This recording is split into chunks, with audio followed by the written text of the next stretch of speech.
હલ થઈ ગયેલ છે। અમરેલીના ખાંભા ગીરના ગ્રામ્ય વિસ્તારમાં ધોધમાર વરસાદ ખાબક્યો। તાતણિયા, ઉમરિયા, પીપળવા, ધાવડિયા, લાસામાં વરસાદ વરસ્યો। ઉપરવાસમાં સતત વરસાદથી ધાતરવડી નદીમાં ઘોડાપૂરની સ્થિતિ। ખાંભા શહેરની ધાતરવડી નદી બે કાંઠે વહી રહી છે।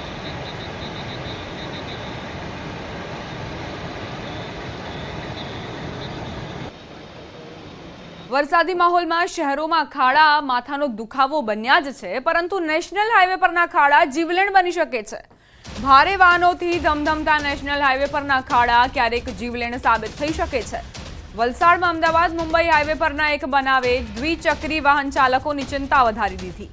નેશનલ હાઈવે પર પડેલા ખાડાના કારણે મોપેડ સવાર મહિલા પટકાઈ। હાઈવે પર પૂરપાટ ઝડપે દોડતા ભારે વાહનો વચ્ચે જ પટકાઈ મહિલા। વલસાડના ઉમરગામના કરમબેલી ગામ નજીકનો બનાવ। મહિલાની પાછળ ચાલતી એક કારના ડેશબોર્ડ કેમેરામાં બનાવ કેદ થયો। જો કે આ બનાવમાં મહિલાનો આબાદ બચાવ થયો।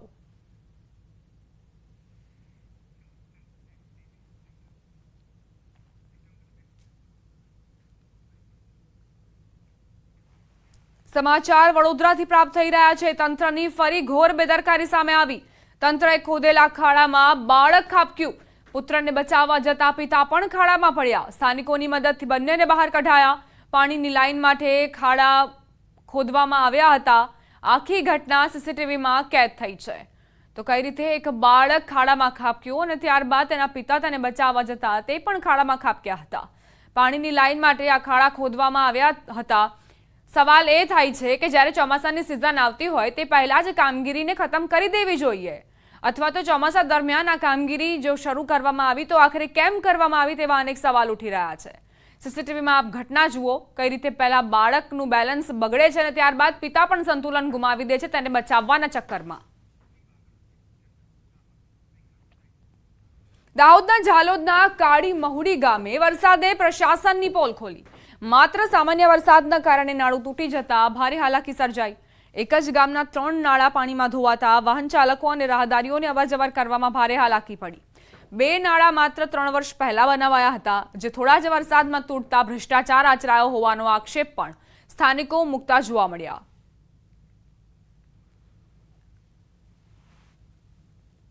પુનિયા ફળિયાની અંદર એક કટારા ફળિયાની અંદર એક નાળું તૂટી ગયું છે।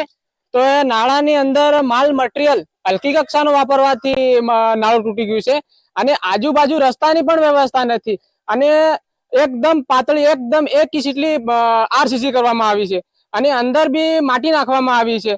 આ તમે જોઈ શકો છો કે આ એકદમ માટી નાખવામાં આવી છે અને આ એક નાળું નહીં 3 નાળા તૂટ્યા। કાળીમોડી પુનિયામાં સ્મશાન બાજુ જવા માટે, એક કાળીમોડી પુનિયામાં મુણિયાના ઘર બાજુ જવા માટે એ 35 લાખનું નાળું છે। એ નાળા બધા 3 ની હાલાકી ખરાબ, બિલકુલ ખરાબ થઈ ગયા। શું માંગ છે તમારી? અમારી માંગ છે કે જે આ નાળા કર્યા એ નાળા જે કામ કર્યું એ વ્યવસ્થિત કરો અને જે તેને કારણ કે આ જે પૈસા આયા એ સરકારના ગજે પૈસા કરતા, એટલે આ લોકો ભ્રષ્ટાચાર કરેલ છે। નાળો બનાવ્યું છે સરપંચની તે ખાલી પૂપડી જ બનાવી છે। આજુબાજુ માથોડો ભરીને પૂપડી બનાવી છે। આજે જવા માટે લોકોને રસ્તો સરકારે આપ્યા તે આ નાણા બધા જે એ ખાઈ ગયા।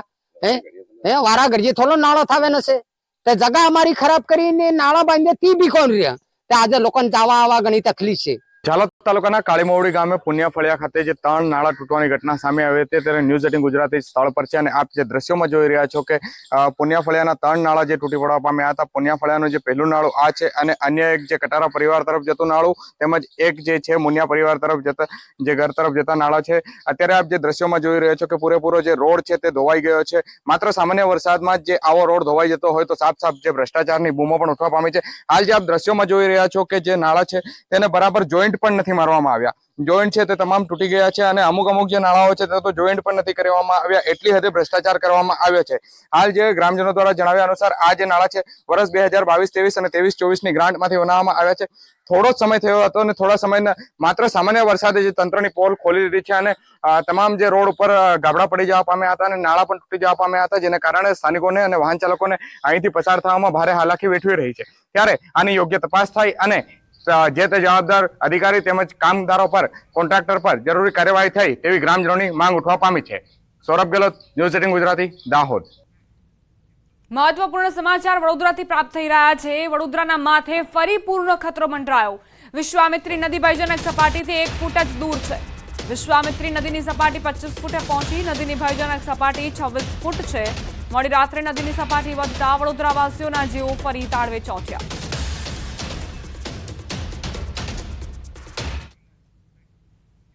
સંવાદદાતા હાર્દિક દીક્ષિત જોડાઈ ગયા છે વધુ જાણકારી સાથે। હાર્દિક, અત્યારે શું સ્થિતિ છે વિશ્વામિત્રી નદીની અને વરસાદે વિરામ લીધો છે કે નહીં, અને ઉપરવાસમાંથી પાણી આવી રહ્યું છે તેને લઈને પણ માહિતી આપજો।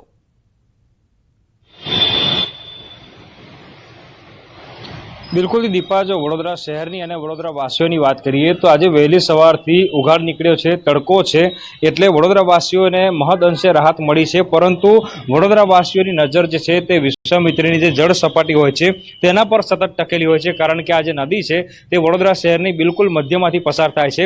અત્યારે વિશ્વામિત્રી નદી જે છે તે 25 ફૂટ ઉપર વહી રહી છે અને નદીનું જે રૌદ્ર સ્વરૂપ છે તમે જોઈ શકો છો। વિશ્વામિત્રી રૌદ્ર સ્વરૂપ ધારણ કરે એટલે જે નીચાણવાળા વિસ્તારમાં રહેતા લોકો છે તેમની મુશ્કેલીમાં ચોક્કસથી વધારો થાય। આ એ દ્રશ્યો છે કે અહીંયા મોડી રાત્રે જે વડોદરા વાસીઓ છે તે ઉમટી પડ્યા હતા કે વિશ્વામિત્રી નદીનું જળ સ્તર જે છે તે કેટલું છે, વિશ્વામિત્રીની સપાટી જે છે તે કેટલે પહોંચી છે। એટલે વડોદરા શહેરના નાગરિકોની વ્યથાની વાત કરીએ તો એવું પણ કહી શકાય કે વડોદરાના જે નીચાણવાળા વિસ્તારમાં રહેતા લોકો છે તેઓ આખી રાત ઊંઘ્યા નથી અને તમામ લોકોએ વિશ્વામિત્રીની જે સપાટી છે તેના પર નજર રાખી છે। આ દ્રશ્યો જે તમે જોઈ રહ્યા છો તે સયાજીગંજ વિસ્તારમાં જે કાલાઘોડા બ્રિજ આવેલો છે ત્યાંના દ્રશ્યો છે અને અહીંયા આ જે બ્રિજ છે તેની જે જળ સપાટી છે તે વડોદરાવાસીઓ માટે ખૂબ જ મહત્વપૂર્ણ સાબિત થાય છે, કારણ કે અહીંયા જો સપાટી વધે તો પશ્ચિમ વિસ્તારના જે ખાસા એવા સોસાયટીઓ છે, રહેણાંક વિસ્તાર છે તે પાણીમાં ગરકાવ થઈ જાય। બીજી વાત કરીએ તો વડસર, તલસર સહિતના જે ગામોમાં મગરો નીકળવાની શરૂઆત થાય છે તે આ જ જગ્યાના જે મગરો છે ત્યાં સુધી પહોંચી જતા હોય છે। અત્યારે આપણે જે સ્થળ પર ઊભા છે એ મગરોનું આશ્રય સ્થાન છે, એટલે કે અહીંયા મોટી સંખ્યામાં મગરો જે છે તે પોતાના પરિવારો સાથે આશ્રય લેતા હોય છે। પરંતુ આજે તમે વિશ્વામિત્રી નદીમાં પાણીનું વહેણ જોઈ રહ્યા છો, એ પાણીના વહેણમાં જ મગરો તણાઈને વડસર ગામ તરફ આગળ જતા હોય છે, પાદરા તરફ આગળ જતા હોય છે। એટલે મગરો જે છે અત્યારે પોતાનું અસ્તિત્વ ગુમાવી ચૂક્યા છે। મગરો પોતાના રહેણાંક વિસ્તારમાંથી દૂર થઈ ગયા છે। મગરો પકડવાની શરૂઆત પણ થઈ ગઈ છે, કારણ કે રહેણાંક વિસ્તારમાં મગરો પહોંચી પણ રહ્યા છે। બીજી વાત કરીએ તો અત્યારે 25 ફૂટ જ્યારે વિશ્વામિત્રી નદી જે છે તે વહી રહી છે ત્યારે જે નીચાણવાળા વિસ્તારો છે એટલે કે કારેલીબાગ છે, ભોળા છે, છાની છે, વારસિયા છે, સમા છે, વડસર છે, તલસટ છે, જે બીજા અલગ અલગ ગામો છે, વિસ્તારો છે, ત્યાં વરસાદી પાણી અને વિશ્વામિત્રી નદીના પાણી જે છે તે ભરાવાની શરૂઆત થઈ ગઈ છે। અત્યારે બ્રિજની નીચે તમે જે ધસમસતો પ્રવાહ જે છે પાણીનો જોઈ રહ્યા છો તે જે આજવા સરોવર કે પ્રતાપપુરા સરોવરનું પાણી નથી, પરંતુ ઉપરવાસમાં જે વરસાદ પડ્યો છે તેનું પાણી જે છે તે વડોદરા શહેર તરફ ધસી આવતું હોય તેવા પ્રકારના આ દ્રશ્યો છે, કારણ કે વડોદરા મહાનગરપાલિકાના સત્તાધીશોએ સ્પષ્ટતા ગઈકાલે કરી છે કે હજી સુધી પ્રતાપપુરા સરોવર કે પછી આજવા સરોવરના ડેમના જે દરવાજા છે તે ખોલવામાં નથી આવ્યા। અત્યારે જે પાણી વડોદરા શહેરમાં આવી રહ્યું છે તે ઉપરવાસના વરસાદનું પાણી જે છે તે આવી રહ્યું છે। વડોદરા શહેરમાં વરસાદે વિરામ લીધો છે, પરંતુ ઉપરવાસમાં વરસાદ ચાલુ હોવાના કારણે આ પાણીનો પ્રવાહ અવિરત ચાલુ છે। એના કારણે જ આ વિશ્વામિત્રી નદી જે છે તેની જળ સપાટીમાં સતત વધારો થઈ રહ્યો છે। અત્યારે 25 ફૂટે વિશ્વામિત્રી નદી જે છે તે વહી રહી છે। 26 ફૂટ જે છે તે ભયજનક સપાટી કહેવામાં। આભાર હાર્દિક, જાણકારી આપવા માટે। આગળ પણ તમારી પાસેથી અપડેટ્સ લેતા રહીશું।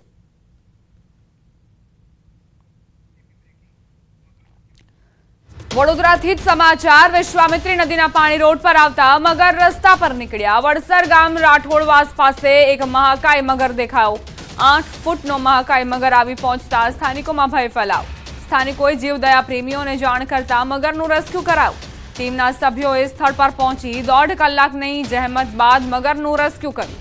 મગરને વન વિભાગની ટીમને સોંપવામાં આવ્યો।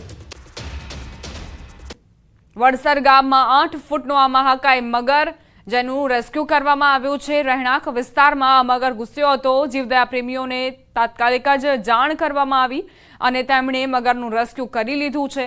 પરંતુ જે વિશ્વામિત્રી નદીમાં પાણીનો પ્રવાહ વધ્યો છે, જળસ્તર વધ્યું છે, તેના કારણે જ આ મગરો હવે પોતાના વિસ્તારમાંથી બહાર આવીને રહેણાંક વિસ્તારોમાં પહોંચી રહ્યા છે।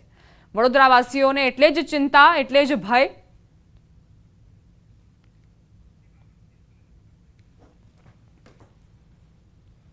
જમીનમાં દાટી દેવાયેલી જીવતી બાળકી મળી। સુરેન્દ્રનગરના હરિપર ગામની સીમનો બનાવ। દાટી દેવાયેલી જીવતી બાળકીનો વિડીયો સામે આવ્યો। ત્યજી દીધેલી હાલતમાં દાટી દેવાયેલી આ બાળકી મળી આવી છે। ખાડામાં બાળકી ઉપર માટી અને પથ્થર મુકાયા હતા. બાળકીના રડવાનો અવાજ સંભળાતા ખુલાસો થયો. સ્થાનિકોએ રડતી બાળકીને બહાર કાઢી હતી. દાટી દેવાયેલી બાળકીને બહાર કાઢી હોસ્પિટલમાં ખસેડાઈ. ધ્રાંગધ્રાના હરિપર ગામની સીમમાં આ બનાવ બન્યો હતો. બાળકીને સારવાર માટે અત્યારે હોસ્પિટલ ખસેડવામાં આવી છે. સવાલ એ કે આ બાળકીને ત્યજી દીધેલી બાળકીને કોણ અહીં દાટી ગયું, એ પણ જીવતી બાળકીને. નિષ્ઠુરતાની હદ તો જુઓ.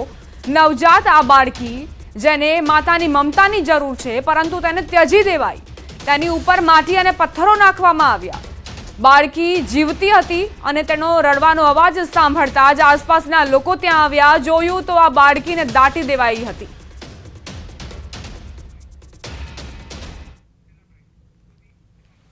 ફોન કર્યો માલધારીએ કે આવું કંઈક બાળક જેવું રોવે છે જંગલની અંદર, તમે ફટાફટ આવો. હું અને મિતુલ પટેલ અને બીજા 2-3 જણ ફટાફટ અહીંયા ગયા. તરત જ અમે પોલીસને જાણ કરી. તો બાળકીને માટીમાં દાટેલી હતી અને માથા પથ્થર મૂકેલા હતા. તો એ પછી અમે બધું હટાવી અને 108 અને પોલીસ તરત આવી અને તરત જ અહીંયાથી લઈ અને અમે સરકારી દવાખાને આવ્યા.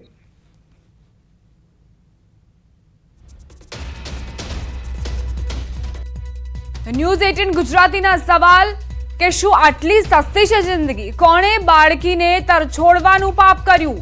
કોણ હતી એ નિષ્ઠુર માતા? કોણ જીવતી બાળકી જમીનમાં દાટી ગયું? શું કારણ હતું કે નવજાત બાળકીને આ રીતે દાટી દેવાય? આ પાપના આખરે જવાબદાર કોણ? તેને સજા મળવી જ જોઈએ. સંવાદદાતા અક્ષય જોડાઈ ગયા છે વધુ જાણકારી સાથે. અક્ષય, એક નવજાત બાળકી જેને જરૂર હતી માતાની હૂંફની, પિતાના પ્રેમની, અને તેને મળ્યું આ જમીનમાં દાટી દેવાય તેને. શું વધુ વિગત? જી, ચોક્કસથી વાત કરવામાં તો સુરેન્દ્રનગર જિલ્લામાં છેલ્લા 1 અઠવાડિયામાં આ પ્રકારનો બીજો બનાવ સામે આવ્યો છે.